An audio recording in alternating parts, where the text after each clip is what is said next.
नमस्कार, आदाब। मैं हूं आपके साथ जैस्मिन शर्मा और इस वीडियो में हम बात करेंगे जम्मू कश्मीर की मौजूदा राजनीतिक स्थिति की।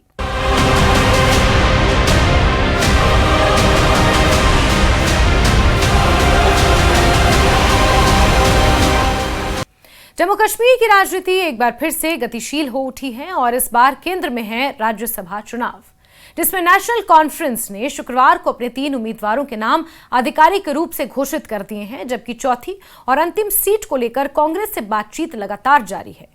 श्रीनगर स्थित पार्टी मुख्यालय में आयोजित एक महत्वपूर्ण सम्मेलन में पार्टी महासचिव अली मोहम्मद सागर ने इन नामों का ऐलान किया, जिसमें यह साफ हो गया कि नेशनल कॉन्फ्रेंस इस बार राज्यसभा चुनावों में अपनी पकड़ को मजबूत करने के लिए पूरी रणनीतिक सक्रियता दिखा रही है। सागर के साथ सम्मेलन में मुख्यमंत्री उमर अब्दुल्ला के सलाहकार नासिर असलम वानी भी मौजूद थे, जिन्होंने ये साफ किया कि पार्टी फिलहाल राज्यसभा चुनावों और उसमें उम्मीदवारों के चयन पर फोकस कर रही है, क्योंकि नामांकन दाखिल करने की अंतिम तिथि बेहद नजदीक आ चुकी है।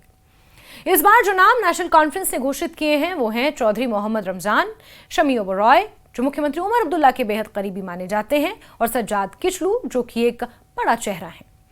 पार्टी महासचिव ने जानकारी दी है कि चौथी सीट का उम्मीदवार अभी घोषित नहीं हुआ है, क्योंकि उसे लेकर कांग्रेस से बातचीत का दौर चल रहा है। कांग्रेस एक सीट की मांग कर रही है। माना जा रहा है कि कांग्रेस और नेशनल कॉन्फ्रेंस की इस नजदीकी का राजनीतिक संदेश गहरा और दूरगामी है। जानकारों की माने तो यह सहयोग विपक्ष को चुनौती देने की दिशा में एक नया प्रयोग हो सकता है, क्योंकि जम्मू कश्मीर की चारों राज्यसभा सीटों में अंतिम सीट कांग्रेस के भाग्य का फैसला करेगी। अगर समझौता हो गया तो चौथी सीट कांग्रेस के खाते में जाना लगभग तय है। नेशनल कॉन्फ्रेंस द्वारा घोषित उम्मीदवारों का चयन भी निहायत राजनीतिक समझदारी से किया गया है। सबसे पहले नाम आता है चौधरी मोहम्मद रमजान का, जो उत्तर कश्मीर के कुपवाड़ा जिले के वरिष्ठ नेता हैं। रमजान हंदवाड़ा विधानसभा क्षेत्र से 4 बार विधायक रह चुके हैं और क्षेत्र के जम्मू कश्मीर नेशनल कॉन्फ्रेंस संगठन के उपाध्यक्ष के साथ साथ संगठनात्मक प्रमुख भी रह चुके हैं। हाल ही में 2024 के विधानसभा चुनावों में वो हंदवाड़ा सीट से पीपल्स कॉन्फ्रेंस के सदर सज्जाद गनी लोन से चुनाव हार गए थे, लेकिन उनका कद्दावर नेतृत्व और जमीनी पकड़ उन्हें पार्टी के लिए निरंतर प्रासंगिक बनाए हुए है।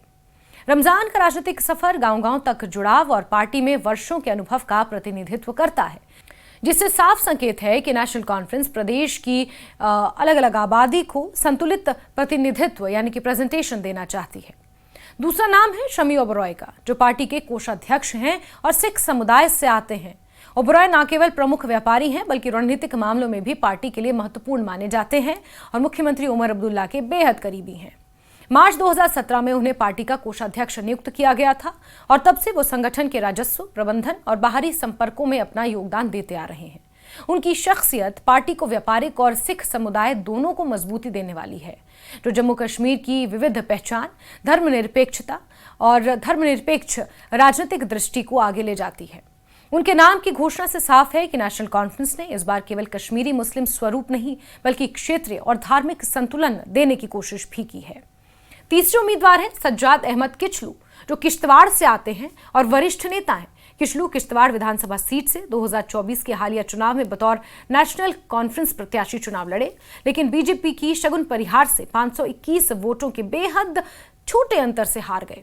उनकी आर्थिक स्थिति और राजनीतिक छवि भी चर्चा का विषय रही। चुनावी हलफनामे के अनुसार उनकी कुल संपत्ति लगभग 27 करोड़ 4 लाख रुपए है और देनदारियां 42 लाख रुपए के आसपास हैं।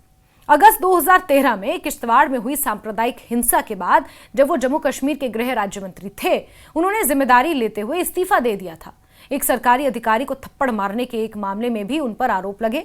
हालांकि न्यायमूर्ति आरसी गांधी आयोग की जांच में उन्हें दोषमुक्त करार दिया गया है। सज्जाद किचलू का नाम पार्टी में युवा नेतृत्व, नई सोच, क्षमतावान विरोधियों के खिलाफ जमीनी संघर्ष की मिसाल है, जिससे पार्टी कश्मीर के साथ साथ पर्यटन और औद्योगिक रूप से महत्वपूर्ण क्षेत्र किश्तवाड़ में भी अपनी पकड़ मजबूत करना चाहती है। खास बात यह भी है कि जम्मू कश्मीर में वर्तमान समय में 4 राज्यसभा सीटें हैं और इन पर उम्मीदवारों का चयन उसी अनुपात में राजनीतिक समीकरणों और विपक्ष के एकजुटता प्रयासों के अनुरूप किया गया है। कांग्रेस और नेशनल कॉन्फ्रेंस की एकता का यह प्रयोग मौजूदा केंद्र सरकार के व्यापक बहुमत के सामने क्षेत्रीय दलों की सामूहिक रणनीति का उदाहरण बन सकता है। खासतौर पर 2024 के लोकसभा चुनावों के बाद कांग्रेस और नेशनल कॉन्फ्रेंस के रिश्तों में जो थोड़ी सी टकराव की स्थिति देखने को मिली थी, उसने विपक्षी एकता की संभावनाओं को नए आयाम दिए हैं। ऐसा भी माना जा रहा है कि अगर कांग्रेस को चौथी सीट मिल गई तो विधानसभा उपचुनावों और अन्य संवैधानिक पदों के बंटवारे में भी इस गठबंधन के लिए साझा मंच तैयार हो सकता है। जहां तक बात रही उपचुनावों की, तो बडगाम विधानसभा सीट पर चर्चा इस पूरे समीकरण का एक अहम हिस्सा है। मुख्यमंत्री उमर अब्दुल्ला ने विधानसभा चुनावों में 2 सीटें यानी गांदरबल और बडगाम से जीत हासिल की थी, लेकिन बाद में उन्होंने बडगाम छोड़ दी, गांदरबल को चुना और उसे बरकरार रखा। ऐसे में बडगाम सीट का उपचुनाव राजनीतिक रूप से अहम माना जा रहा है, क्योंकि यहां से मजबूत उम्मीदवार उतारने और बीजेपी या पीपल्स कॉन्फ्रेंस के प्रभाव को संतुलित करने की जरूरत नेशनल कॉन्फ्रेंस को महसूस हो रही है। फिलहाल पार्टी का पूरा ध्यान राज्यसभा चुनावों और वहां अपने प्रत्याशियों की जीत पर है। बडगाम उपचुनावों के लिए उम्मीदवारों को लेकर बैठकों का सिलसिला जारी है। नेशनल कॉन्फ्रेंस की रणनीति साफ है। वो पार्टी के लिए अनुभवी, जमीनी और सामाजिक रूप से विविध नेतृत्व को आगे लाकर न केवल अपनी राजनीतिक पकड़ मजबूत करना चाहती है, बल्कि विपक्षी एकता और क्षेत्रीय संतुलन का संदेश भी देना चाहती है। नेशनल कॉन्फ्रेंस की रणनीति साफ है। वो पार्टी के लिए अनुभवी, जमीनी और सामाजिक रूप से एक विविध नेतृत्व को आगे लाकर न केवल अपनी राजनीतिक पकड़ मजबूत करना चाहती है, बल्कि वो अपनी एकता और क्षेत्रीय संतुलन का भी संदेश देना चाहती है। इस बार जिन चेहरों का चयन किया गया है वो पार्टी की परंपरा, अनुभव और युवापन का सामंजस्य प्रदर्शित करते हैं और क्षेत्रीय सामाजिक संतुलन भी स्थापित करते हैं। जम्मू कश्मीर की राजनीति में इस समय नेशनल कॉन्फ्रेंस ने राज्यसभा चुनावों के जरिए अपनी एकता का नया दरवाजा खोलने की कोशिश की है। 3 प्रमुख नामों के साथ पार्टी ने चुनावी समर में अपने इरादों को साफ कर दिया है। वहीं चौथी सीट को लेकर कांग्रेस के साथ दोस्ताना बातचीत अपनी एकजुटता के भविष्य का वो संकेत देना चाहते हैं, क्योंकि दोनों इंडिया गठबंधन का हिस्सा हैं। यदि यह सफल हुआ तो न केवल जम्मू कश्मीर की राजनीति बल्कि भारतीय लोकतंत्र के लिए भी एक नया और मजबूत संदेश होगा। और जहां गठबंधन में कैबिनेट पद जब दिया जा रहा था तो उस वक्त इस गठबंधन में जो हल्की दरारें देखने को मिली थी उसे भरने के संकेत भी इन राज्यसभा चुनावों के जरिए दिए जा सकेंगे। हालांकि एक सीट को लेकर, यानी कि जो चौथी सीट है राज्यसभा की, उसको लेकर नेशनल कॉन्फ्रेंस और कांग्रेस के बीच अभी बातचीत का दौर जारी है। 13 तारीख क्योंकि नामांकन की अंतिम तारीख है, तो ऐसे में 2 दिन अभी बाकी हैं। देखना यह महत्वपूर्ण होगा कि चौथी सीट क्या वाकई कांग्रेस को देती है नेशनल कॉन्फ्रेंस या नहीं। अगर बीजेपी की बात की जाए तो दिल्ली में कोर ग्रुप की बैठक आज भी चल रही है। जेपी नड्डा के आवास पर गृह मंत्री अमित शाह भी इस बैठक में मौजूद हैं और बीजेपी ने 4 में से 3 सीटों पर उम्मीदवार उतारने का निर्णय लिया है। ऐसे में किन्हें बीजेपी अपना उम्मीदवार बनाती है, ये देखना काफी महत्वपूर्ण होगा। लेकिन 3 में से सबसे पहला नाम जो ऊपर चल रहा है वो रविंद्र रैना का है। पूर्व में प्रदेश अध्यक्ष रह चुके हैं और रेस में काफी आगे हैं, तेज तर्रार नेता माने जाते हैं। और क्योंकि नंबर गेम के हिसाब से अगर देखा जाए तो 1 सीट तो बीजेपी को मिलना तय है। ऐसे में बाकी 2 सीटों के लिए किस तरह से बीजेपी जद्दोजहद करेगी, ये भी देखना महत्वपूर्ण होगा। किन्हें बीजेपी मैदान में उतारेगी, ये देखना भी महत्वपूर्ण होगा।